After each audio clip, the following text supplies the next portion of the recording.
Hello everyone, कैसे हैं आप सब। स्वागत है आपका मेरे यूट्यूब चैनल पे। आज इस वीडियो में हम करेंगे बैलेंस शीट का एनालिसिस। ठीक है, तो वीडियो स्टार्ट करें इससे पहले अगर आप चैनल पर नए हैं, चैनल को सब्सक्राइब कीजिए, बेल आइकन प्रेस कीजिए। बेल आइकन प्रेस करने के बाद आपको ऑल पे क्लिक करना है ताकि मैं जब भी वीडियो को अपलोड करूँ उसकी नोटिफिकेशन आपको मिल सके। तो आइए वीडियो को स्टार्ट करते हैं। ठीक है, तो जैसा कि आप जानते हैं बैलेंस शीट बेसिकली अगर आप देखेंगे तो लाइबिलिटीज़, एसेट्स, एसेट्स में बेसिकली आपके सारे एसेट्स लिखे होते हैं। लाइबिलिटीज़ में आपको ओनर्स की इक्विटी दिख जाती है एंड लाइबिलिटी दिख जाती है। ठीक है, अगर शेड्यूल 3 के बेसिस पे बैलेंस शीट बनता है तो ऊपर लाइबिलिटी दिखेगी एंड नीचे लाइबिलिटी के जस्ट नीचे ही आपको एसेट्स देखने को मिल जाता है। ठीक है, तो ये बेसिकली बैलेंस शीट होता है जहाँ पे आपको owners equity, liability and assets देखने को मिल जाता है। बैलेंस शीट क्या होता है बेसिकली? तो balance sheet is a financial statement that reports a companies assets, liabilities and share holders equity. ठीक है, तो अगर हम देखें टोटल एसेट्स में अगर हम क्या करें, अगर हम इक्विटी, ओनर्स की इक्विटी और लाइबिलिटीज को ऐड कर दें तो हमारा टोटल एसेट्स जो यहाँ पे आ जाता है। ठीक है, तो अगर हम एसेट्स एंड लाइबिलिटीज़ की बात करें तो एसेट्स एंड लाइबिलिटी बेसिकली दो टाइप की होती हैं, करंट एंड नॉन करंट। ठीक है, उसके बाद हम समझेंगे ओनर्स इक्विटी। पहले हम समझ लेते हैं कि एसेट्स जो हैं वो करंट कैसे होते हैं, नॉन करंट कैसे होते हैं। ठीक है, तो पहले एसेट्स क्या होता है? Assets is anything owned by the company. ठीक है, कंपनी ओन करती है वो बेसिकली एसेट्स है। ठीक है, तो अब यहाँ पे अगर करंट एसेट्स की बात करें तो करंट एसेट्स कौन से एसेट्स होते हैं जिनको हम बेसिकली करंट एसेट्स की कैटेगरी में डालते हैं या फिर करंट एसेट्स उसे कंसीडर कर सकते हैं। ठीक है, तो पहला तो कैश, कैश या फिर कोई ऐसा आइटम जिसको हम इजीली कैश में कन्वर्ट कर सकें। ठीक है, क्या क्या चीज़ें हो सकती हैं? एक तो कैश है ही ऑलरेडी कन्वर्टेड, बैंक में है वो भी कैश ही है बेसिकली, क्योंकि उसे हम कैश निकाल सकते हैं, मतलब वहाँ बैंक से हम अपना कैश जो है वो निकाल सकते हैं। इन्वेंट्री हो गया, उसको हम सेल कर सकते हैं। Debtors, receivables and prepaid expenses, ये सारे जो होते हैं ये करंट एसेट्स होते हैं। ठीक है, नॉन करंट एसेट्स की अगर हम बात करें तो नॉन करंट एसेट्स वो एसेट्स होते हैं जिनको अगर हमें कैश में कन्वर्ट करना हो तो हमें टाइम लगेगा उनको कन्वर्ट करने में। ठीक है, कौन कौन सी चीज़ें होती हैं? फिक्स एसेट होता है जैसे कि land and building, plant and machinery etcetera. Intangible assets हो गए, पेटेंट्स, गुडविल हो गया, कॉपीराइट्स हो गए एक्सेट्रा। अगर लॉन्ग टर्म इन्वेस्टमेंट्स की बात करें तो लॉन्ग टर्म इन्वेस्टमेंट्स हो जाते हैं जो कि आपके नॉन करंट एसेट्स में आते हैं। नेक्स्ट अगर हम बात करें लाइबिलिटीज़ की तो लाइबिलिटीज़ भी बेसिकली दो टाइप की होती हैं, करंट एंड नॉन करंट। ठीक है, अभी लाइबिलिटीज़ क्या होती हैं? तो liabilities is anything which the company ओज, मतलब कंपनी को बेसिकली पेमेंट करना है, लाइबिलिटी है पे करना है बेसिकली। ठीक है, तो इसमें करंट लाइबिलिटी होती है, नॉन करंट लाइबिलिटी होती है। करंट लाइबिलिटी किसे कह सकते हैं? तो वो लाइबिलिटीज जो विद इन ईयर हमको पे करनी है। ठीक है, जैसे क्रेडिटर्स हो गया, पेबल्स कोई हो गया, शॉर्ट टर्म लोन्स हो गए, एक्रूड एक्सपेंसेस हो गए, तो ये सारी चीज़ें हैं ना, उसको हमें विद इन ईयर बेसिकली पे करना पड़ता है। नॉन करंट लाइबिलिटीज़ क्या होती हैं? जिसको हमें इमीडिएटली पे नहीं करना है या फिर विद इन ईयर पे नहीं करना है बेसिकली, तो उसे हम लॉन्ग टर्म के कैटेगरी में डाल सकते हैं, नॉन करंट के कैटेगरी में डाल सकते हैं।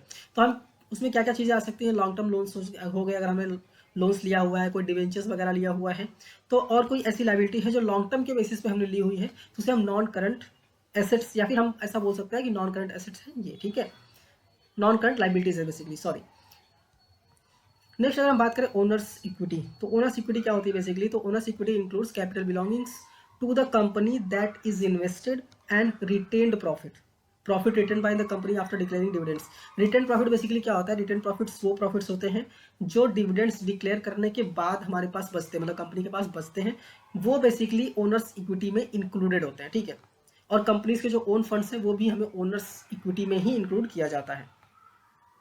नेक्स्ट बात करें वर्किंग कैपिटल की। वर्किंग कैपिटल बेसिकली बहुत जगहों पे यूज़ किया जाता है। ठीक है, वर्किंग कैपिटल बहुत ही फेमस टर्म है, तो यहाँ पे मैंने इसको भी यहाँ पे इंक्लूड किया हुआ है। तो वर्किंग कैपिटल क्या होता है बेसिकली? तो वर्किंग कैपिटल इंडिकेट करता है लिक्विडिटी लेवल ऑफ बिजनेस। ठीक है, liquidity of level of business basically जो कि आप डे टू डे एक्सपेंसेस को मैनेज कर सकें, business day to day expenses को मैनेज कर सके, वो लिक्विडिटी लेवल वर्किंग कैपिटल जो है इंडिकेट करता है। And also it is a indicator of the short term financial position of an organisation and is also a measure of its overall efficiency.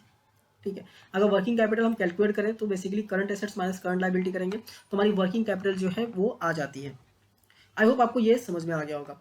Next हम बात करते हैं कुछ रेशियोज की, जो रेशियोज बेसिकली जनरली टर्म्स में यूज किए जाते हैं, जनरली चेक किए जाते हैं एनालाइज करने के लिए बैलेंस शीट को, जिसमें पहला है करंट रेशियो।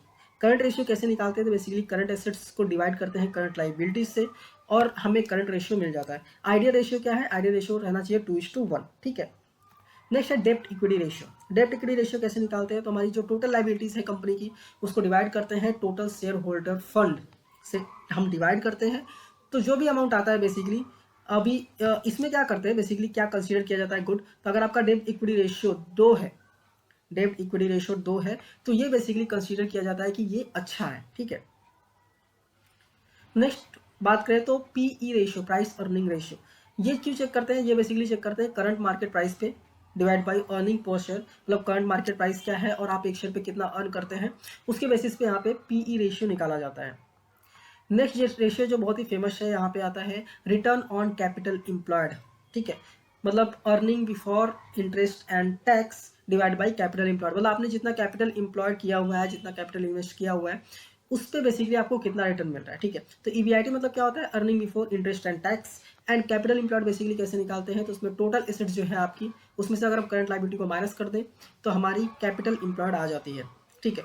अभी यहाँ पे अगर हम देखें तो higher the better,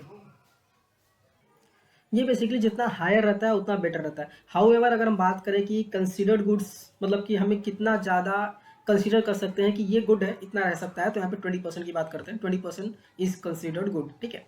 quick ratio भी हम यहाँ पे देख लेते हैं कैसे चेक किया जाता है। क्विक रेशियो के लिए बेसिकली हमें करंट एसेट्स लेना पड़ता है, जिसमें से हमें इन्वेंट्री को माइनस करना है, ठीक है। करंट एसेट्स में से इन्वेंट्री को माइनस कर दीजिए, बाकी जो करंट एसेट्स बचा है उसको करंट लायबिलिटी से डिवाइड कर दीजिए, आपको क्विक रेशियो बेसिकली मिल जाता है, ठीक है। नेक्स्ट अगर हम बात करें इंटरेस्ट कवरेज रेशियो, यहाँ पे रेशियो रहना चाहिए, ठीक है। तो ये बेसिकली क्या रहेगा? ईबीआईटी स्लैश इंटरेस्ट एक्सपेंस, ठीक है। तो earning before interest and tax कितना है, उसको अगर हम इंटरेस्ट से डिवाइड करते हैं तो ये बेसिकली हमको इंटरेस्ट कवरेज रेशियो बताता है, ठीक है। 1.5 जो है वो जनरली कंसीडर किया जाता है मिनिमम, तो ये बेसिकली आपको ध्यान में रखना है। तो जो जरूरी रेशियोज थे यहाँ पे मैंने आपको बता दिया, आई होप आपको समझ में आ गया होगा। यहाँ पे कुछ इंपॉर्टेंट चीज़ें हैं। पहला इंपॉर्टेंट चीज़ क्या है? Comparison with previous years balances and ratio या रेशियोज इफ अवेलेबल, ठीक है। अगर आप कंपेयर करना चाहते हैं तो बेसिकली आप करंट ईयर और पिछले साल के रेशियो को भी आप कंपेयर कर सकते हैं, कितना चेंजेस हुआ है और क्या प्रॉब्लम्स हुई हैं, ठीक है। और अगर रेशियोज अवेलेबल नहीं है तो आप क्या कर सकते हैं? जो कंपनी है उसके सिमिलर जो ऑर्गेनाइजेशन है उससे आप कंपेयर कर सकते हैं, कंपेयर करके बेटर एनालिसिस कर सकते हैं फाइनेंशियल स्टेटमेंट का, ठीक है। Analysis of balance sheet and financial position helps in gaining an insight into the financial position of a company.